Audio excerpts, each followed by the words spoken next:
so publicly they put all this love on, but privately it's not there. And I feel like a certain segment, they wear the flag. They only love the country when the country is going their way. And as someone who's a part of a race who's had every reason, and this may be controversial, but who's had every reason to hate this country, Black people are the most patriotic people in this country.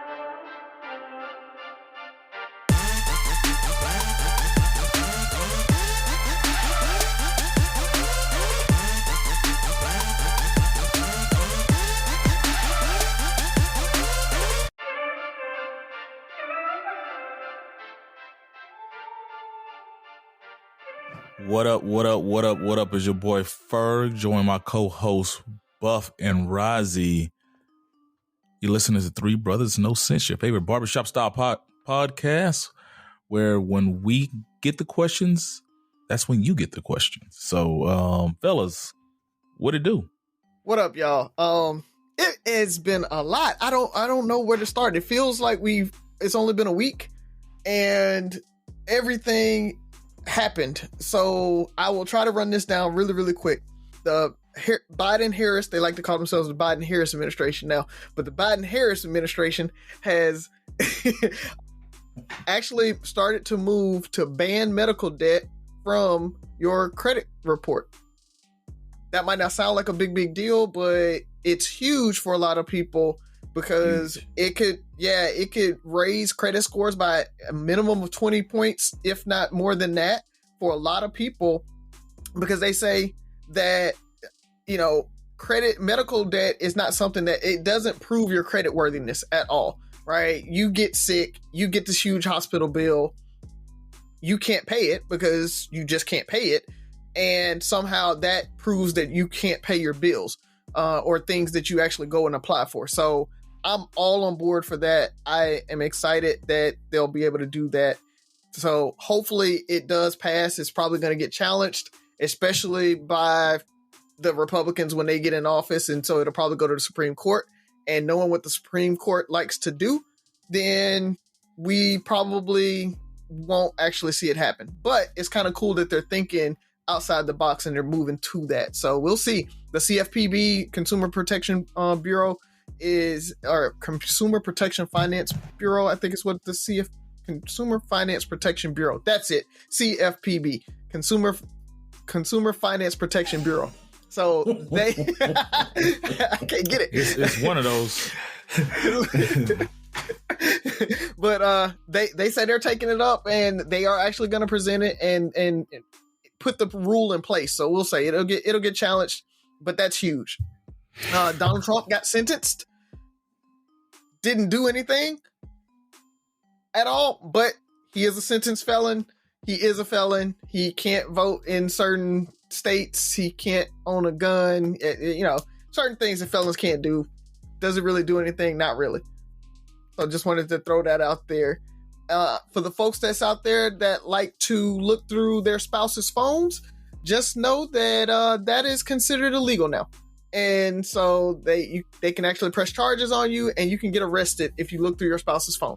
You can't use it. Anything that you find in there, you can't use it for divorces, any of that.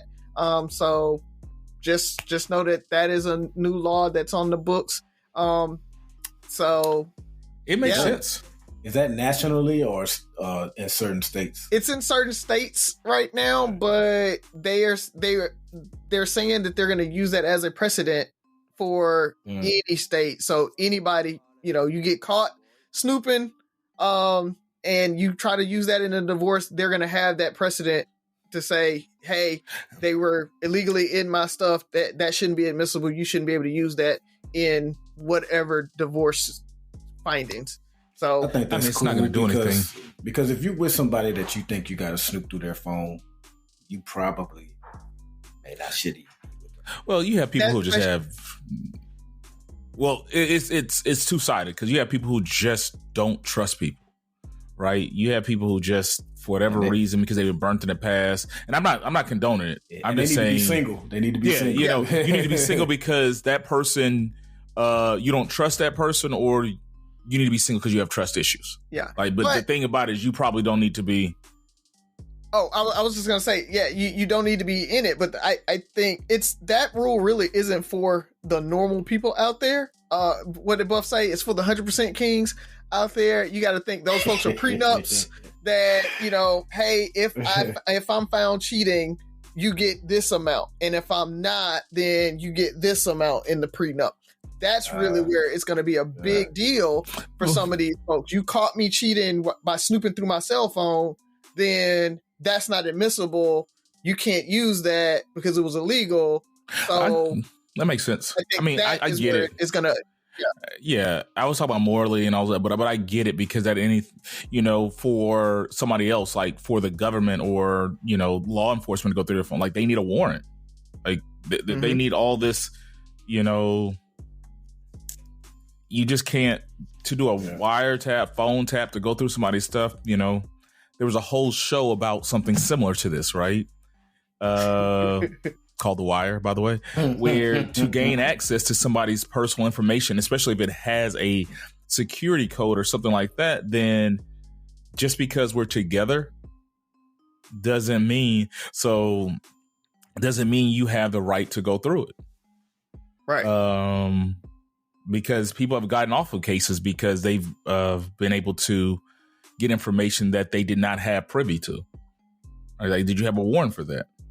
And so I get it. I'm not condoning people to cheat, but I understand the legality of it. So yeah. So that was just kind of cool. Ran across that. Two other things. 106 in Park is coming back for the 25th anniversary. They're retooling it. Well, if you're shaking your head, I actually like the idea, but I like it because they're not bringing it back as a show. They're bringing it back. Think about it like a podcast, right? Hey, we're going to talk about the new videos. We're going to talk about the new music or whatever, right? Okay. We'll show it or whatever.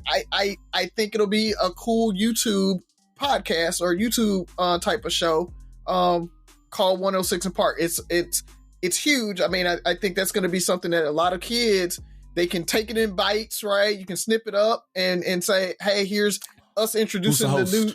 I don't know. They haven't said any of that yet. That's the important question. Yeah, we only accept. It depends on who they make it for. Because if they're not making it for us, they don't even need to call it 106 in Park. And hip hop is so broad now.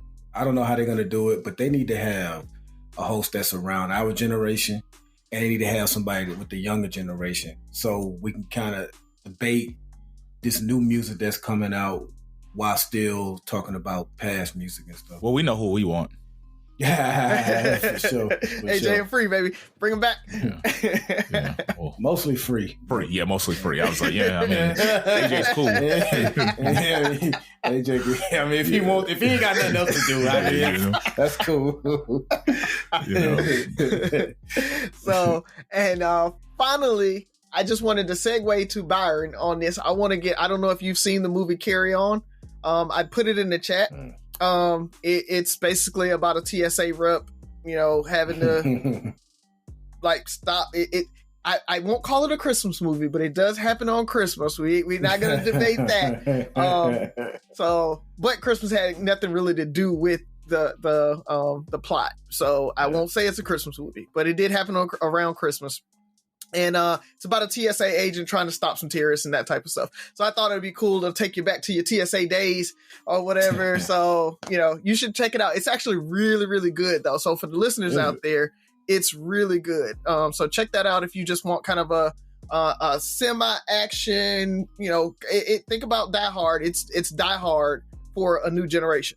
So it's another Christmas Die Hard. Is it another Christmas Die Hard? So it's like Die Hard 4? No, I wouldn't say. Again, it happens around Christmas, but Christmas had nothing to do with the plot, so I won't call it a Christmas movie. But all the way down to, hey, we're in the package sorting area and we're running around, and it's like it hits all the themes and like set moments of Die Hard in the movie. So check it out. It's actually really, really dope. And it's on Netflix and it's free. So love that too. Skip! Our man Skip Bayless, formerly of Fox Sports, Fox FS1, FS1, yeah, Fox Sports 1. Yeah. Undisputed. CFPB, baby. He's found himself in a lawsuit. He is being sued by a hairdresser that worked for the network, who says that he offered her $1.5 million to have sex with him. And the 1.5 is funny to me because, like, how do you get to that? It's almost like he offered $1 million and he felt like he almost got a yes. He's like, well, shit, what about 1.5 then? Like, I just want to know, that couldn't have been the start number right there. That's is there an evaluation or something like that? Appraisal? The appraisal. It alleges that he thought Shannon and her were having sex, and he kind of was like, you know, why not me? And once again, though, once again with these serious accusations, man, we always focus on the less serious stuff, and that is Joy Taylor and Emmanuel Acho, I don't know how to say his last name. They've been caught up in it because they're named in it, and Joy has been alleged to have slept with the executive producer of the network and Emmanuel to get her own show, and it alleges that she went from being a bartender to hosting her own show on a sports network. And that's why her husband divorced her, because he found out that her cheeks were getting clapped by former NFL star Emmanuel Acho. So that's what everybody's been focusing on, not on the fact that this woman may have been sexually harassed at her job and offered $1.5 million, which I gotta say, I posted it on my story and a lot of women was like, wow, I can't never get offered that. I'm just saying, listen, I'm not taking the seriousness out of it. I'm just saying there are some women that look at that like, hey, you said no? Yeah, that's a gross, that's a huge delta from Razi's $40 proposition. But like, now Stephen A. Smith said that the Skip he knows is cheap. And he can't imagine him offering that. But I'm just curious how, like, would he have had to pay all of it up front? Would he have to give a half before? No. Was it a one-time thing, or was it like access for a year? Like, those details are just kind of less serious but interesting to me. 1.5. I mean, that's an interesting number, man. How does she look? Like, how do you like the joke would be she giving like a hard no, like being offended. Hell no. Make it 3 though, and then we talk. Right. But that's all I got on that. So Razi, I know you are a nerd, but I don't know if you are a science nerd. So I was kind of hoping that you would know some about this, but you may not. But there's been a lot of talk over the years, over the decades, pretty much since Al Gore came out with The Inconvenient Truth about global warming. And we're looking at the ocean warming up more faster and faster over time and stuff. And I just found it interesting on some of the things that they're doing to try to combat this.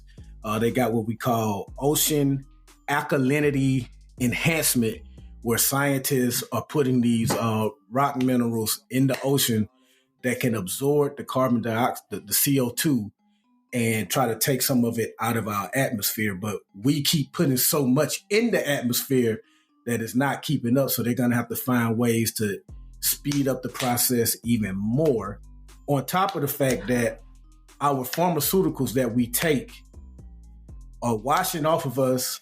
And if we're ingesting them, we're urinating them out, and they're coming out in our feces, and they're ending up in our water supply. So some of the tap water, the water treatment facilities are not able to filter out all of this residual pharmaceuticals that we're putting in our body. So it's all kind of contaminants that are in our water supply.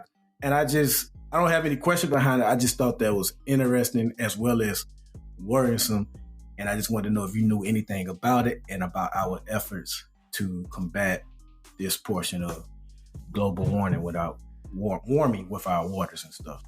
Not a whole lot. Generally, kind of what you explained, right? I know hey, they're out there, they're trying to do things, and some work, some don't. But other than that, I will say we're doing everything we can except for stopping producing CO2 in record numbers, right? Like that would help if we lowered our carbon footprint. But you know what it is, man? It's hard for today's humans to care about something that, I mean, as fast as we are warming this planet, if you believe in global warming, at the end of the day, it's something that's not going to take a noticeable effect beyond the increasingly bigger hurricanes and the ice cap melting. I'm talking about like the shit you see on movies. That's like hundreds of years from now. Mm-hmm. And it's hard for people today to really you can only put so much effort in something that you can't even see right now. So I think that's going to always be the dilemma, man. I mean, you're looking at global warming. There's things that are in your face every day that we don't address.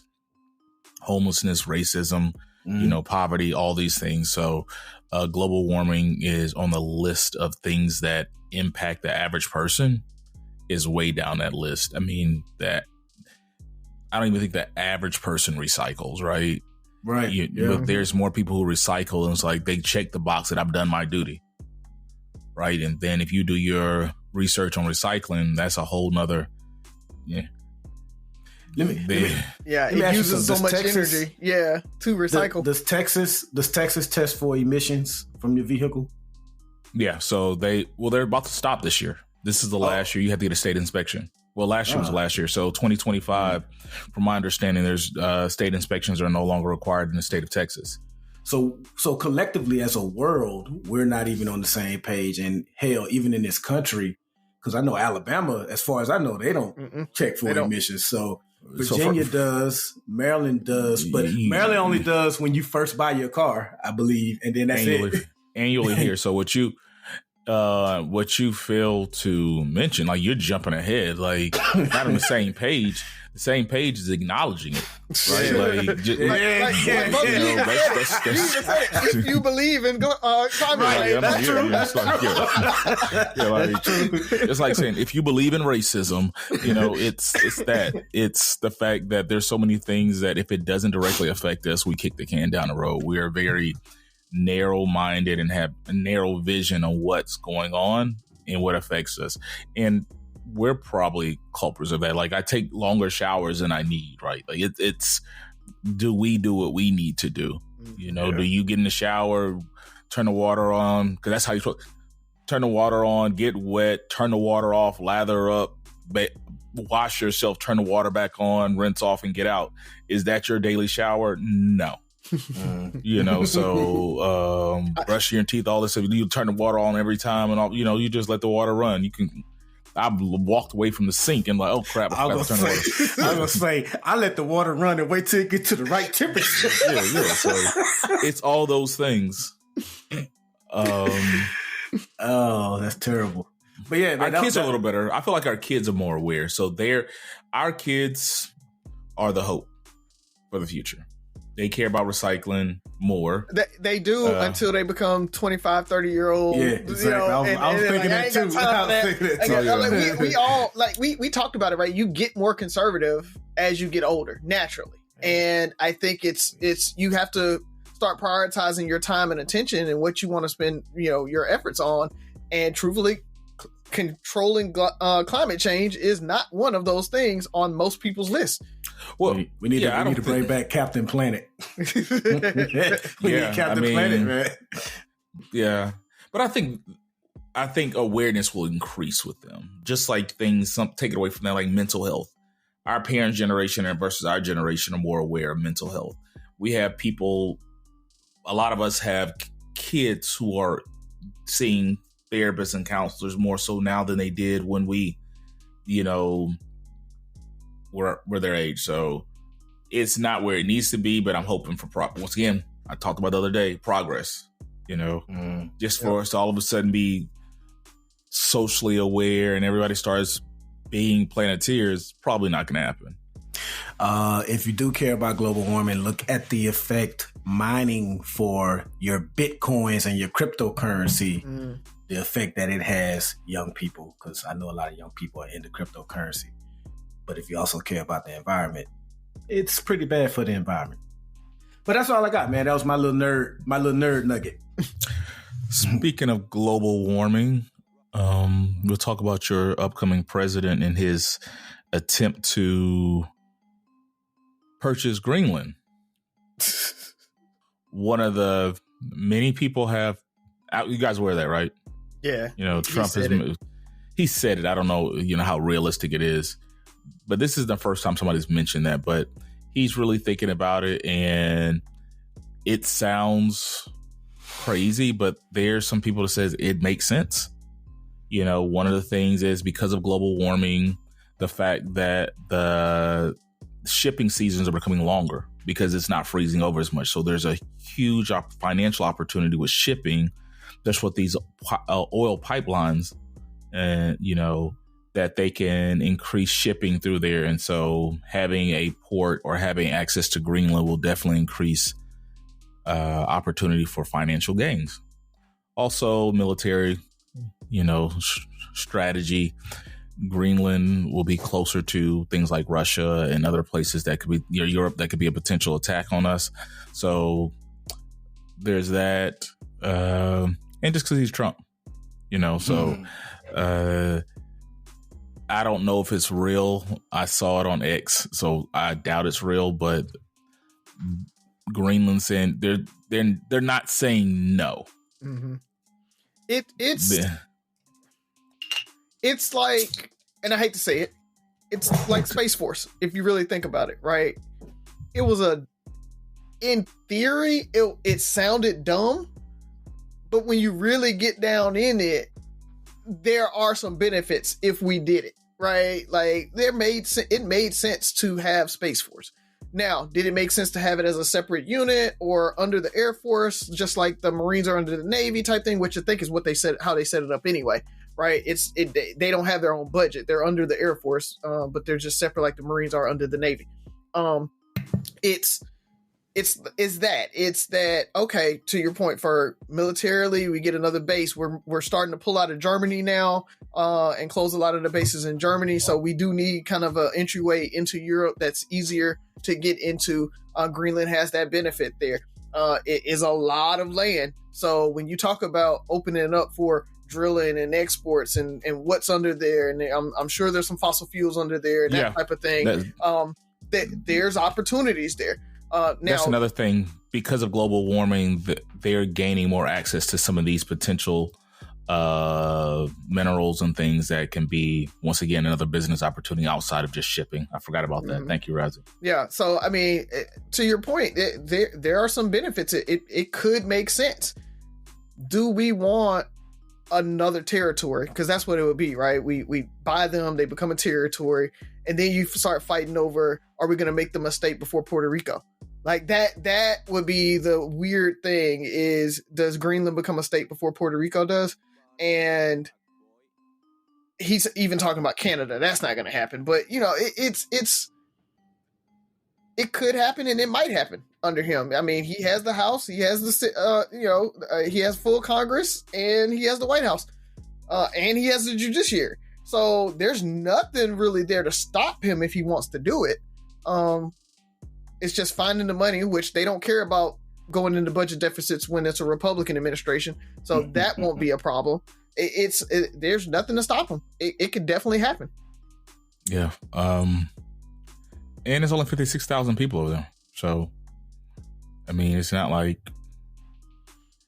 you're taking over that many people, whatever. They need to go watch Vikings. In Vikings, they thought that Greenland was going to be the great place, and it didn't come to fruition, right? Because it's nothing really there for real other than like snow and ice and mountains. So it's not green there. yeah, but I think it's just more so the natural resources. I think that's what it is. They want access to the natural resources. Yep. Yeah, and global warming is causing them to have more access. Some of these ice caps are melting, and there's accessibility is a huge thing. Yep. So, And that does not make me think they're going to switch up their stance on global warming now. If there's money to be made, let the next generation worry about it. Let's get this money while we can. Mm-hmm. It's the oligarchy. Like, that's really what it is. The oligarchy has come in, and they really are worried about, how do I make more money? How do I get the government to do things to let me make more money? Okay. Facebook is selling its soul to the devil. Can I say that? Yeah. Yeah. I mean, they pretty much, Mark Zuckerberg has backed. He has become a avid Trump supporter. He's trying to win his way back into his good graces. They're taking away all the fact checking capabilities, and almost, I forgot exactly how you said it, but basically it's like, yeah, we're going to take fact checking away, but it almost like things are going to get worse before they get better. Like, yeah, you know, we ain't going to check facts, but there's a couple of people who are being censored, but you know, there's going to be a lot of bad information out there, but hey, deal with it. He's being honest about it. I mean, they're taking the stance. They don't want government repercussions for doing it. And they know that Trump is petty and would come after them if they continued it. So, and he will weaponize the FCC and anybody else that could oversee them. So they've got to go kiss the ring. They've got to give the $1 million that they did to his election campaign or election fund or whatever it is. That I don't his think inauguration fund. Yeah, the inauguration fund. I don't think Zuckerberg or any of the other ones believe it. I think they just, it's smart business. Like, I got to give this money to them. I got to, take the fact checks away, because if not, we might go out of business. Something might come up, and Facebook is like TikTok, and we're going to shut them down unless they sell. And like, those are the things that as a business owner, I would be worried about. And so I don't blame them for what they're doing. The same with the DEI stuff. Because, a lot of companies, Facebook and everybody, all of the social media platforms, they cut their DEI programs. We talked about Ford and everybody else. They are backing down on DEI because they don't want to get in the Republicans' bad graces. Okay, I have one more thing, but we're running short on time, so let's go ahead and jump into it. I might close it out with that. Okay, sorry about that. No, we just had some good conversations. A lot going on. Mm-hmm. Like snow. There's a lot going on. We didn't talk about the snow in the South. We talked about the wildfires. There's a lot. Yeah. So yeah, this is unprecedented time. I don't think I've ever heard California burn in the winter like this, but also kind of talked about that a few months ago. I think it was ghost fires. Did I bring that up? Mm-hmm. Or it might have been my notes. Yeah, it was one of my notes to talk about, but that's something that they talked about that could be an issue, and it seems like it is an issue. So, do we have Sophia around? She's down there. Let me go see if I can get her. Pepsid Complete knows that food is one of the best parts of game day. That is, until heartburn strikes. Thankfully, just one chewable tablet of Pepsid Complete provides dual-action heartburn relief with an antacid that starts working instantly and an acid reducer that lasts all day. So you can stay focused on that second helping of chili without worrying about heartburn. All day based on 8-hour symptom relief studies during the day. Use product only as directed. Love, exciting and new. Hello, Hannah Waddingham here. Have you seen the fabulous new Sun Princess? World-class entertainment, exceptional dining, and the greatest pizza ever. It's alive. Don't miss our Come Aboard sale with up to 40% off and free room upgrades. Visit princess.com or call your travel advisor to book. Princess Cruises. Terms and restrictions apply. Offer ends 2/28/25. Ships at Bermudan and British Registry. Hello. Hello. Is that Bonnet Sophie or Scully Sophie? It's Bonnet Sophie. Okay. It's a different. Yeah. You look more like a hipster. Hipster Sophie. Outside. Yeah, I'm not though. Yeah. But greetings and salutations. Salutations. I was gone for like 2 weeks. I know. Yeah. I told your daddy about that. Like, he's a horrible guy for taking your tonsils and all that stuff out I during know. Christmas break. During Christmas break, I couldn't even go like Shame on I him. couldn't Like, do what? anything fun because it was during water break. Oh yeah. I definitely told. I gave him my 4 cents. You know, Yeah, so I was that not was happy. good I of was you. team Sophie and Ollie. Yeah. Y'all didn't miss anything because as soon as a birthday party came, y'all were right there at the jump park. Well, So, jump no. park wasn't actually fun because there was too many children everywhere. Well, so okay. we could do it. But I did enjoy it because we got to talk to Autumn for like 2 hours. There you go. So, all right. I mean, like, Tell I us made a this joke. joke. What do birds say on Halloween? Who? Tweet or tweet? Trick or tweet. Oh, trick or tweet. Ah. That was close. You were really close though, which is Yeah. really worrying. I need to start giving Yeah. you guys time. 50%. Got 50% of it. Those 5 seconds are too much. 2.5 is about the amount But of time you gotta give a good. What you do is you tell it really quick, and then I'll like give a good pause. I'll edit in a good pause. That's what he'll do. Oh. That'll work. I'll take that. Little home field advantage. Okay. Exactly. You gotta use what you can do. All right, baby. Gotcha. Go ahead. Bye bye. Okay, who wants to go first? Because I think last week my one question turned into 2 questions. We just kind of You know what? Let me jump in here because you mentioned the incoming president. And listeners, by the time you hear our next episode after this one, we will officially have a new president or old president because he's already been president before. However you want to look at it. But I've seen, Bill Maher has a new stand-up and he's been making the rounds. And one of the things they've been keying on is how he said that he's not going to let Trump have his mind this time. He felt like he was too consumed with everything that Trump said or did. And this time he's not going to fall for it. Like, obviously, if something serious happens, he'll comment on it. But he's not going to be chasing every little thing. And I think to a certain extent, we spoke to that last time Trump was president, how it seemed like it was something damn near every day.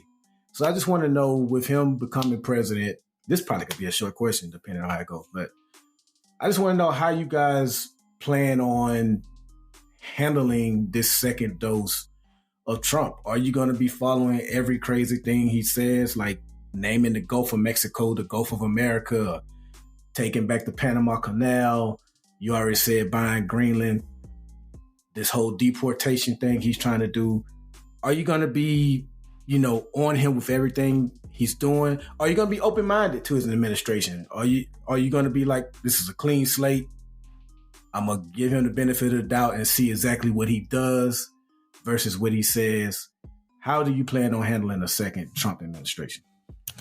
the answer is yes. All of the above.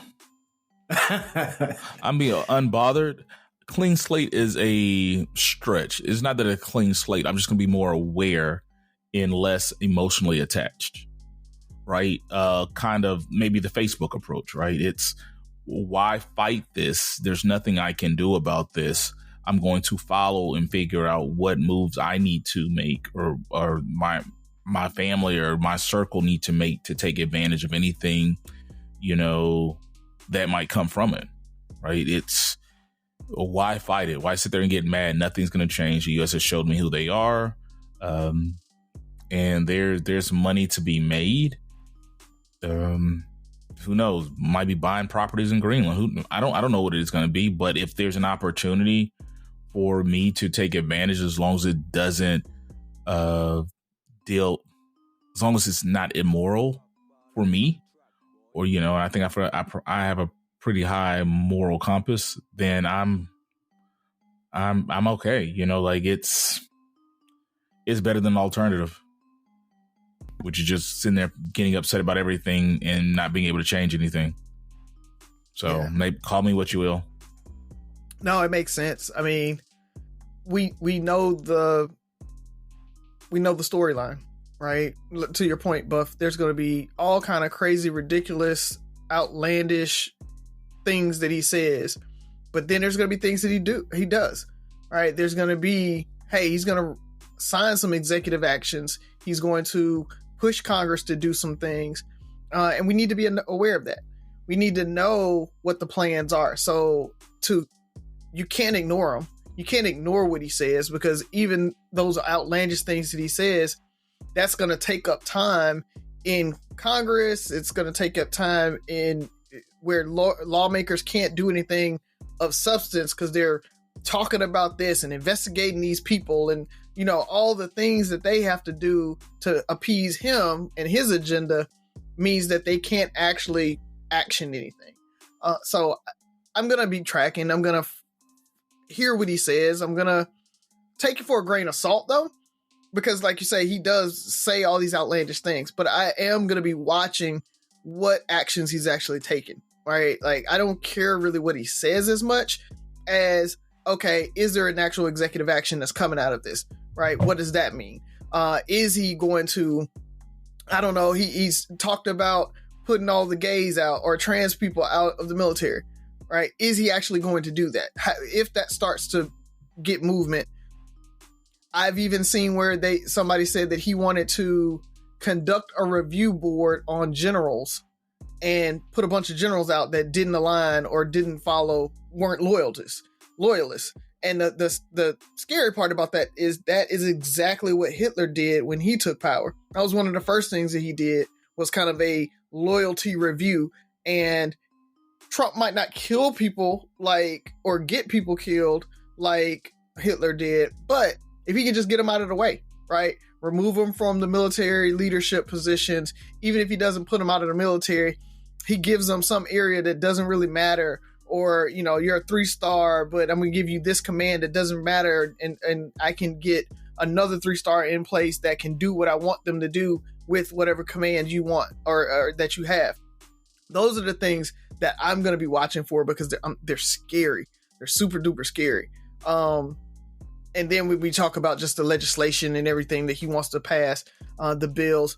To your point, Ferg, I've got to watch where the opportunities are, right? Like, I have a crap ton of money in cash right now because I changed jobs and I rolled my 401k over. And when I rolled my 401k over, I have not bought anything right now. So I have a lot of cash just sitting because I don't want to buy any stocks right now because I feel like a recession's coming. I feel like, you know, we've seen it over the last 2 weeks where the markets have been just tanking after the election. It had this huge spike. And now, you know, people are settling back in. So I don't know when I'm going to jump back in, but I've got to watch what Trump is doing so I know when I feel comfortable to jump back in. So those are the things that you have to watch for. You got to track, but at the same time, you got to stay emotionally detached. We can't get worked up. And the other part about it is, from media, we're part of that media machine now, and we can't give Trump all this free publicity that he got last time. I think, Buff, you said it right. Like, Trump didn't have to buy ad time because he'd say this outlandish thing and it'd be on the 24-hour news cycle for the next 24 to 48 hours.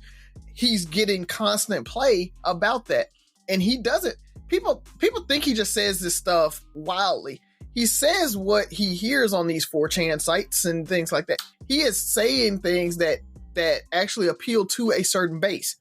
And so he's drumming up support in areas that white working middle class can get around, right? Like, so he's saying it, and the fringes, the minorities, and everybody else might be like, whoa, what is he talking about? But for the majority, for the 40-50% of America, they're like, I can get around that. And it might be some Asian immigrants that are like, you know what? I can get, deport those illegals, right? It's the Latino people that came over here legally, and they're like, yeah, deport those illegals. I don't care if they're Latino too, right? Like, so that's the thing, is like, he is still, every time he talks to one of those crazy ideas, somebody's liking it. and that's the thing, is if we keep giving him that news cycle, he doesn't have to buy an ad to tell those people his policies, because it's already been on the news, and so they know the policies. So I do think we have to be careful as media to make sure that we aren't giving him free publicity. Hey, if it's something that is going to directly affect somebody and he's actively doing it, let's talk about it. Other than that, just be like, Trump's out there doing Trump stuff again, saying crazy things. Let's move on. I think we need to treat it like that, where we're not constantly talking about every crazy thing. Because if so, our shows will be 70-80% Trump every week. Yeah. And we just can't. I don't want to do that. I know our listeners don't want to listen to it. And so we just got to be smart about it. I love this country. And as a black man, I probably love it more than I should. And I say that because I feel like a segment of our country, they do what I call this new age social media love. So they like to have the flags and wear the flags, and all that stuff, and have the flag in their Avi. Just like, you see these people in relationships who, will wish their wife happy anniversary, happy birthday on social media, but in real life, they ain't really separated. They ain't doing shit. Yeah. So publicly, they put all this love on, but privately, it's not there. And I feel like a certain segment, they wear the flag. They only love the country when the country is going their way. And as someone who's a part of a race who's had every reason, and this may be controversial, but who's had every reason to hate this country, Black people are the most patriotic people in this country because the majority of us still love it, despite the history that this country has shown us, despite the treatment it's given us, despite the treatment it gives us to this day. We still love it. And yet a certain segment of this country, when an election doesn't go their way, they no longer love it. When a certain politician doesn't get elected, they no longer love it. When a player of a sports team kneels during an anthem, they're all up in arms. But when one of us gets killed unarmed, they have nothing to say, or they say we pretty much deserve it. I say all that to say this. This country elected him, so it is what it is. I didn't want him in that office again, but that's what this country wanted, so I'm going to roll with it. And so I'm not going to focus, because I think at times I got caught up. I mean, we've never seen this before. We've never seen anyone behave like he did in the Oval Office before. But now that I know what his movie is like, I'm not gonna go to the movies to see his sequel. I'll wait till it come out on streaming. Right. I'm gonna wait till it come out on streaming. Because for the most part, I'm gonna try to be politically active as I can and get things accomplished, because there are still things that, even if you disagree with him wholeheartedly, there are things that you can push local, state, and national politicians to get done that he will agree with. Because at the end of the day, for as crazy as he is, all you got to do is be complimentary to him, and you can get what you want done. Mm-hmm. I mean, because he has no moral compass. He has no deep rooted values. Like if he's Thanos, flattery is what can take him down. You don't even need all the Avengers. You just need Black Panther to say, "Hey, man, you're a real smart guy. What you want done?" So, I mean, that I'm oversimplifying it. Who was the villain on Guardians of the Galaxy 3? The black dude. I can't remember, but it's him. Oh, right? Like you make him feel. Oh yeah. And you can get whatever you want. So yeah. So I said all that to say that, you know what, man, I'm not going in this hating him or anything like that. I'm not going to follow all the crazy stuff he says, but politically, I will do what I can within my small power to get positive things done, or at least discussed and brought to the forefront. And I hope he does some good things. I hope he does some good things that can benefit the majority of the people in this country. I'm skeptical, but that's how I'm going to approach it, man. He's not going to get my blood pressure up this time. Right. No. True. I mean, quick follow up then, is this the time that we need to be more, not saying we just make the switch yet, but do we need to be more vigilant on what's going on to see if that political switch that they've been talking about, party switch, makes sense? You know, so I look, hey, we've given it a good run with the Dems. Maybe we need to be more open to the grand old party. You know, maybe it's like, hey, we keep hoping that people will go on morals, and that's not the way this country operates. We need power and strategy and an allegiance.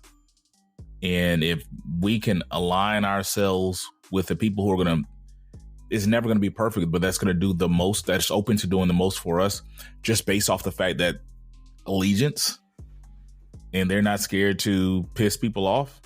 I'm not saying that's where we need to go yet, but like, is this like, you know what? I never thought I would see this, but this dude, you know, the right people talked to him. He was like, okay, screw it. You know, you like my hair? I can see people doing that. Michael Steele said something that I really agree with. He was like, everybody's saying how we need to be civil and we need to be civil towards him. And he's like, that's a two-way street. He was like, he's got to show us that he's willing to be civil. And so I'll say this. I can see, I assume you're talking about black people, but I can see some of us switching to the GOP. My issue is they are going to have to stop embracing a lot of the dog whistle racial stuff, because even though, because, you know, you have a lot of black people on YouTube, a lot of the red pill mafia, I call them. They're saying that's just rhetoric, and that black people are too concerned with rhetoric instead of action, that we're too emotional. That's their argument, that we're too emotional. We're caught up in what's being said versus what's being done. And Trump has done more positive things than Biden had or than Obama had. That's not true, but let's just say that is true. My problem with that is I'm not a selfish person. So while Orazio, Ferg, and Byron may be okay with the stuff that he says because it's not going to affect us, there still are a lot of our brothers and sisters that will be affected by that rhetoric. Mm-hmm. And that I cannot stand for. Right. Yeah, I agree. And my question is, what if it doesn't change? Like, it's like the rhetoric's going to be there, whether we agree with it or not, whether we fight it or not. Do we get on the inside? Do we bring people with us where the rhetoric, there's less rhetoric because we're part of the party? Like, you know, it's, you know what I'm saying? Like, if it's just the three of us that go, that's one thing. But it's like, you know what, when there's a mass exodus of, and it's not the first time, mass exodus of the black vote to another party, you know, do we think the Dems are going to come down like, you know what, we're going to do what the Republicans are doing, we're going to try to bring down black people? You know, it's like, look, if we can get an increase in or see some progress in the things that are important to us, and we can have a voice and a vision, a similar vision that we can give them. Like right now, I think there's a lot of discord and disconnect on what we want. You know, what do we want? You know, if Trump came to us today, like, what do you guys want? Who does he go to? What do they say? You know, if they talk to one person, it's like, yeah, I just talked to Trump. We're winning. I told him everything we want. He's like, nigga, what? What did you say? So that's the question, you know, are we adamant about what we want and what progress looks like? And I keep using that word progress because things don't happen overnight. So if at the end of this 4-year term, where would we like to be? And what is the best way to get there? Outside of stimulus check. Long term. That's all I got, though. That's all I got, fellas. Cool. Rob, what you got? I'm gonna swing us back to relationships, because you guys probably we were all in the chat together. Cooley brought up a really good question, and you know, I was like, hey, that's a good podcast question. So I'm gonna ask that and it was around rings and proposals. And what he sent us basically was saying, hey, you're a regular dude that can afford a regular ring, maybe even on the smaller side ring. You're dating a woman. She is, makes a whole bunch of money, socialite, right? Because we know women are the most educated, or black women are the most educated, group right now. They are doing these huge things, advancing, making more money than guys at some points. What happens when that regular guy buys a ring that he can afford, proposes to her? She says yes, but at the same time she says, but I'm going to go buy a bigger ring because in my circles, right? I'm a CEO. I'm a senior vice president of this company. The circles that I'm a politician, in the circles I move in, I need to have a bigger ring to fit in. And so she says she's going to go buy that ring to be able to fit into those circles. And it makes sense for that. But yes, I want to marry you. Let's go get married. And Cooley asked us, he's like, how would you feel about that? And so I want to ask you fellas, how would you feel about that? Does that make sense? What is the ring actually? Is it like, hey, here's what I bought you. You got to wear what I bought you. Or is it the marriage that you want as a man? And if she wants to go buy a different ring, that's fine. I don't want to be too absolute with my answer because there's always nuances to these type of things. But I would be hurt. And if I'm not mistaken, I think Sherman said he would be hurt, but he would accept it at the end of the day. Like, as long as she doesn't expect him to match her lifestyle with his income, and she's okay with that, then he would be overall fine with it. I don't know, man. Maybe it's because of who I'm married to. Like, I have offered to upgrade Tabitha's ring because when I bought her ring, I was working part-time for TSA. You know what I mean? Razi mentioned my TSA days earlier. I was working part-time at TSA. Just started not long ago at TSA. Like, I proposed to her in December. I started working at TSA in November. So I have offered to upgrade, and she was like, no, this is the ring that I said yes to. This is the one I want to keep. So maybe my opinion is a little skewed. But I think it would hurt. I don't know if I could come back from that, but I don't know. I don't want to say she's wrong. She's not wrong. If that's what she's used to, if that's the image she likes. But I just think in a perfect world, in a rom-com, she would be okay with it. She would wear it proudly and say, hey, this is who I love, whatever like that. It's not about the money. He loves me. He treats me how I want to be treated. Guys that make as much as I do or more, they've never treated me like this. So I'm proud to wear, because it was a certain level of sacrifice for him, that ring that he purchased. And that's in the perfect world. But I don't want to say she's wrong. I don't want to be absolute here. But that's just how I'm looking at it. She's not wrong. She's just being who she is. And my question is, who she is she the person for me? Right? Byron, you said it. I think most men probably will be hurt. I think Cooley, like you said, Cooley said it would be hurt. I'll probably be hurt. I'm glad and it's funny when I talk to men, we can talk about our feelings, but when we talk to women, I'm pretty sure the word insecure will come up a lot. Call it insecure. I think it would be a red flag and at least a real deal conversation that probably will need some kind of intervention as far as maybe a professional, a therapist, to talk about what this means, right? Because this ring could potentially just be part of it. He said, and I think you even quoted like her lifestyle, her life. When we get married, it's our life, right? I can't keep up with her life. This is our life now. You're the CEO, you're into politics and everything. Are you always going to be trying to compensate for your ideas of my shortcomings, right? Are you ever, you're happy and content with me behind closed doors.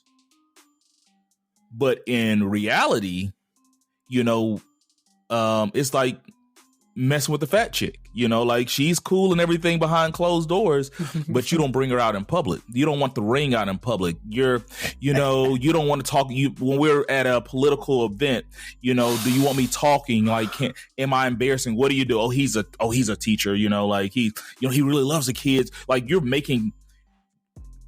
kind of making I don't even want to say excuses for me, but you're overcompensating for how you feel about me or how I make you look. And the same question would be, is she insecure? Like you just said, she had to explain to her friends why she's with me and why she's wearing this ring. That's a level of insecurity. Like it comes down to, should he be okay?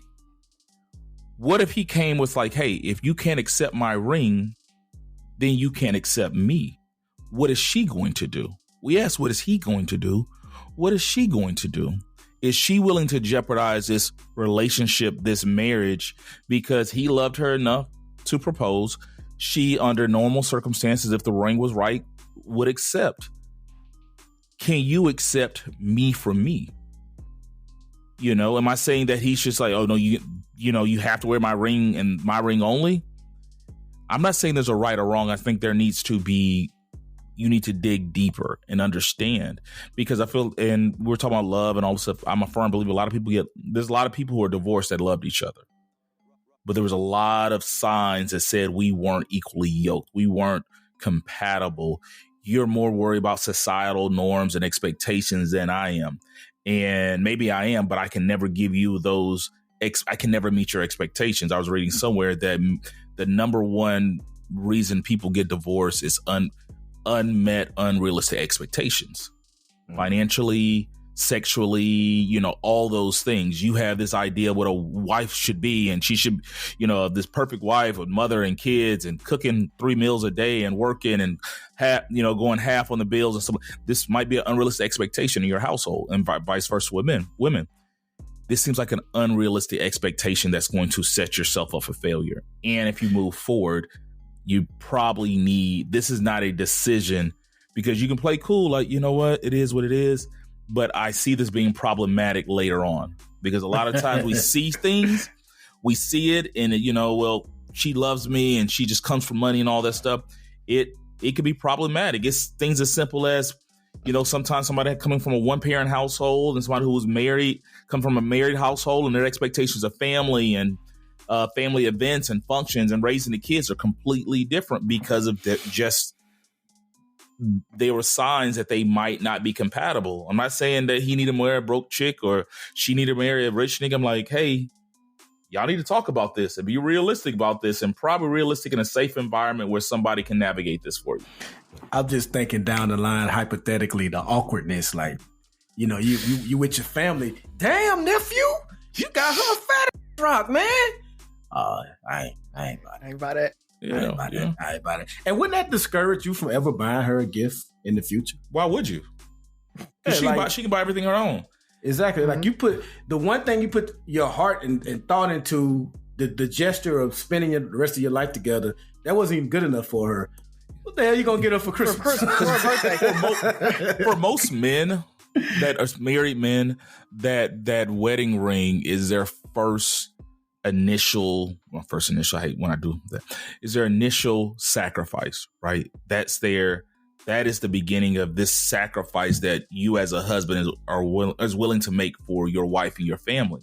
You save up for so long.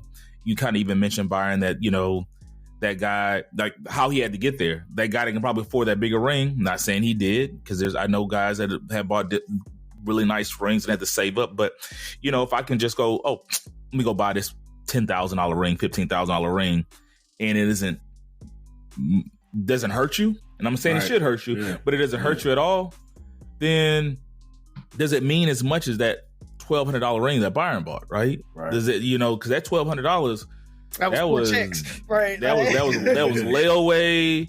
That was, eating ramen noodles, all that stuff. You actually took the time to plan and took that into account. Look, this is what I got to do versus the person that can just go do it. He only have to put any thought into it. Okay, what time I get off today? All right, I'll go get it. And not saying he doesn't have the right mindset. Maybe, that he's been working hard or whatever to get it and get to that point. Or I'm saying he has to work hard. He's at a situation where that's not a huge sacrifice for him. So where you at with it, Razi? It's hard because I have the what should be, and I do have my actual answer, right? And they are very different because what should be, to your guys' point, I talked about the 2 cups of water for finances, right? Going into 1 cup. It shouldn't matter whether if I say, hey, you want to marry me? And then she says, yes, but I want a bigger ring. Let's go. We'll use my money. That's cool because it's all our money. Once we get together, we're one. We're yoked. Blah, blah, blah, blah, blah. I want a bigger ring. I want to go get a bigger ring. It shouldn't matter. Down at the initial, when you get down to it. But it still hurts. It still hurts that you didn't want my ring, right? The one that I did. If you wanted that big ring, you should have proposed to me. Right? Like, that's how I look at it. Like, you should have proposed to me, so then you can go get whatever you want, whatever ring you want, and then we go from there. So it's maybe if you're a guy who knows his woman, maybe what you do is you just buy the wedding band, right? You propose with the wedding band and be like, hey, I couldn't afford a huge ring, but I want to marry you, and I knew you want this huge ring. If you want to get that huge ring, cool. If not, then I'll go get something that, I can afford or that I can get. It's but to your point, Fergus, it's the conversation, right? Having the conversation of, I want to marry you. I don't think I can get the ring you want. So what do you want to do? Right. And that's a hard conversation to have. But I look at it, and I know we're trying to talk about like regular people. Maybe she's a CEO, maybe she's a senior vice president. She's making $40,000, $50,000, maybe $60,000 more. But when you think about these movie stars that are, marrying their personal chef, or, like the guy who just kind of, he's an executive somewhere, maybe making $100,000, $120,000 a year. She's making millions, right? Madonna or Rihanna or something like that. And she's dating the random guy. That guy's not going to be able to buy that ring that's huge like that. And maybe they do want that. How often does that work though? Like, I feel like the majority of those end up, 50% of marriages end up divorced anyway. So. It's weird. A lot of times the ones that don't work are when they both are like superstars, megastars, making a lot of money. A lot of times when it's like a regular dude and the superstar woman, they work out. If you really think about it, those are the guys that, like, she's with him because she loves him, not for the money. And he's not trying. We talked about that whole. It's hard for a power couple, right? It's hard for 2 really, really successful people to stay together, and I think that's just kind of where it is. I don't think that happens that often, though. But there's an exception, not the rule. Like, okay, you have how many people making this amount of money? You're going to the far extreme. Let's be honest. I need to know a super successful woman that's successfully married to a regular guy for a long period of time. I mean, because I can damn near say it doesn't exist. I like, truthfully, I know it does exist because there is an exception to every rule. I can confidently say that it doesn't exist. As far as somebody giving me an example. Yeah, like, I think women don't do that. And that's what makes this question so funny, because on the Versal, it's not weird at all. The guy that makes all the money, it's his expectation. He probably gives the woman an allowance or whatever the politically correct word is, and she just goes buys his ring with his money. Mm-hmm. So he essentially bought his own ring. You know what I mean? Right. But that's not weird. But when you flip it around, then we have all this conversation around it. And my thing is, I think I was saying what should be versus what we feel and what we do, right? Because what should be is, oh, you want this really big ring? Cool. We taking your money and I'm going to go pick out this really big ring for you, and we're going to get a big ring. right? But it just doesn't work that way because we're still caught in that traditional mindset of the guy has to buy the ring for her and it has to be what he can afford, not what we can afford as a household. But I think maybe I'm looking too far because I just feel like the ring is the beginning. It definitely could be. I think you're right. Like, what do I buy you for Christmas and holiday? Are you always expecting these big gifts, right? You talking to your homegirls in the office and they're talking about how their husband bought them a new Range Rover, or, you know, we're going to Bali for my birthday or whatever. And she's like, my husband's a chef. So he blocked off the restaurant he talked to the owner and we're going to get the restaurant for the night or whatever. He's going to cook me dinner or whatever. And that's his birthday gift to you. And you can't really, that's not like super dope compared to the other folks. But I still think we're going to extreme. I'm talking about somebody that makes the money that you and Buff make, you know, as a woman. And then they make, you know, then, you know, the guy might make $50,000, $60,000 and there's a, you know, double, triple income difference. Right. You well, know, that's what I mean. That's what I was saying. Like she's a CEO, she's an executive, and he's a private chef or a chef at a restaurant. But you're saying chef, bro. Like the average nigga's not a chef. I'm talking about the dude that's a teacher. Like you keep trying to go to these extremes. I'm talking about the dude that makes $55,000, $60,000 a year that coaches high school. It's not a chef. I'm just saying. I'm talking about the high school football coach, right? You know, he's a good guy. He pours into his community. He helps with the kids and stuff like that. She loved him because he's bringing $70,000 a year, $65,000 a year, and that's it. Yeah, gotcha. Yeah, and so we're going to extreme. I'm talking about more the norm. Does that become an issue? I mean, and we talked about Black women are making more money now than they've ever made in the past. We hear a lot of rhetoric, narrative that, you know, guys need to make the bag and all this stuff. I think it's one of those things where you're potentially setting yourself up for failure if you don't have the right conversation to continue to talk about it, because having that conversation once is, you know, a moot point. But I think it's just going to set up so much more, because if she's this adamant about a ring, where does it stop? The house, the car, you know, everything. And you're pouring this money into our account and, you know, it's ours, but is it really ours? Because it's not ours, because you're spending the vast majority on things that you like. Right. Right. That, you know, we put it all in one account, but you're spending 75% of it. That ain't our money. Right. That's your money, right. You know? Uh-huh. You're leading the finances in the household, and you're essentially that. I think that's a power dynamic that you really have to think about, right? She's probably going to be leading that household if she does go and says, I want this bigger ring and we're going to go get it. I'm going to buy this bigger ring. So she's going to always kind of be undercutting that man. Which is fine if that's what you like. Yeah. I mean, I'm not saying that's an impossible situation, but that is going to be the dynamic, or I feel like that'll be the dynamic in that relationship, and that man has to be okay with that.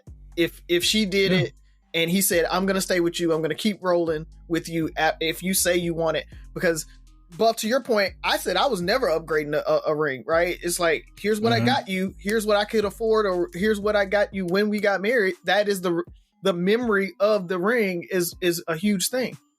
And so that's the same thing here. You don't get upgraded after I propose to you. Like, you say yes to this ring or not, right? Like you're saying yes to this ring. But you also were in a really good place, and you bought a really nice ring, right?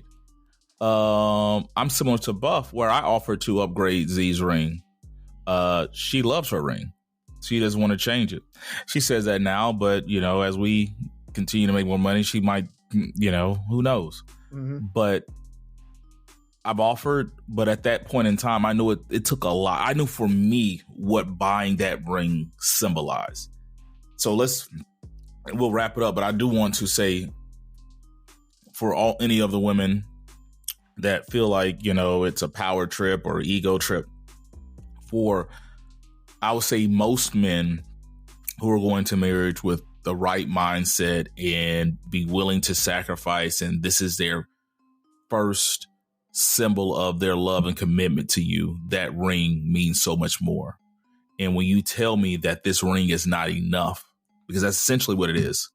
Mm-hmm. I hear you, but, that's like, hey, me asking for another woman, like, I love having sex with you, but this is not enough.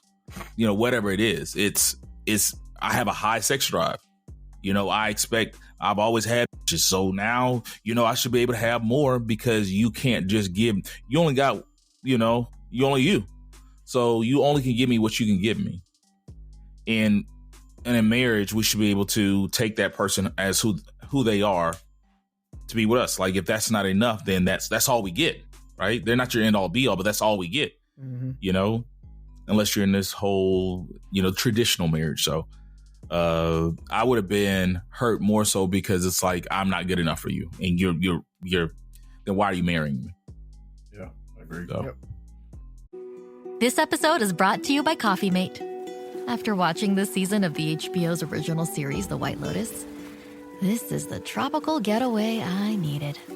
One more pina colada, please. Hey, you're not on mute. Oh, I thought I was in paradise.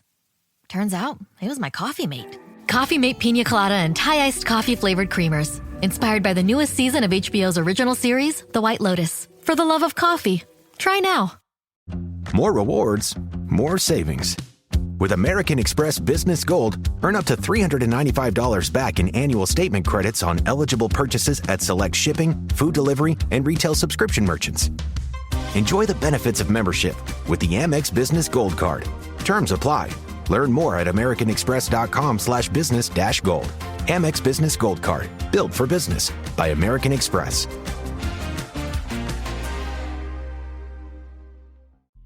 All righty. Let's go ahead and close it out, fellas. I'm ready to hear the rhetoric and talk. I know we're going to get some backlash because we do have some women who are high earners out there and who are the breadwinners for their family and stuff like that.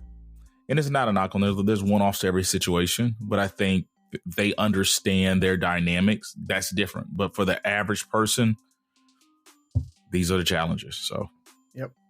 What you got? I'll go first. Two things real quick. One is I like to keep the veterans up on things that's happening. And Margaritaville, if you're down with them, they are offering a free room to veterans on their cruise ships. So the Margaritaville cruise ship is giving a room with up to 2 people in it. So you and a spouse, y'all can go on the Margaritaville cruise for the free ski. Just go to their website and check it out. I can't do it because Jimmy Buffett's a little bit of a racist. And so I can't, I will not be going on that free cruise, even though it's free. And y'all know I love me some free stuff. But if you don't mind, go for it and take advantage and, bleed them for the free room. At least maybe that's what I can do. I can change my mindset and be like, hey, I'm getting a free room out of them. I'm actually taking some money from the racists. Reparations. There we go. So put your Trump hat on, bud. Understand. There you go. And the only other thing, man, I want to shout out Oklahoma. They are changing their high school graduation requirements, or they're trying to at least. And one of the things is that you have to have a job offer, a acceptance into a trade school, the military, or college. So they're saying that their high school is all about preparing their kids for the future. And so you can't graduate from high school unless you have one of those. And so it's different. It's a different take on high school, but I actually kind of like it. I think that puts that onus back on those schools to really, really be thinking about what those kids are going to be doing after they graduate. What are those things? So they have to either be joining the military, go into college, enter a trade school, or have an active job offer. So you don't get to graduate high school and go sit on your mama couch. Like, you literally have to have a plan. But they still have to meet the academic qualifications. Yeah. Like all that. They're adding those to the requirements. So yeah, you still have to graduate. Okay. Yeah. All right. So that's it. So I just want to shout them out. What you got for us, Buff? So as someone who has 3 cousins, has a high school classmate, and a friend living in LA. Luckily, all 5 right now are relatively far away from the fires. But I know I've said harsh words about thoughts and prayers, but when I say thoughts and prayers, I really mean it. And I do plan on donating in some type of way. The images that I've seen from LA have been horrific. And I can't imagine what a lot of those people are going through right now. So you guys definitely have my thoughts and prayers. And it's just been interesting, man, to see Mayor Bass, someone who we brought up when she first got elected as mayor, because she had this revolutionary idea on how to tackle homelessness in LA. And I remember we were going to follow up on that eventually. But she has come under some fire. First off, she was out of town in Ghana, out of the country rather, when these fires started, after allegedly being warned that because of the high winds that were forecasted and the lack of rain that they've had over a certain amount of time, that it had the perfect recipe for some fires to start, on top of the fact that she did cut the fire department's budget by nearly $18 million. Now, she's saying that didn't affect their ability to fight these fires, but the fire chief said it did. But to add context, she said even if we had 100 more trucks, we would not have been able to stop a lot of these fires, but they definitely probably could have prevented some of the spreading.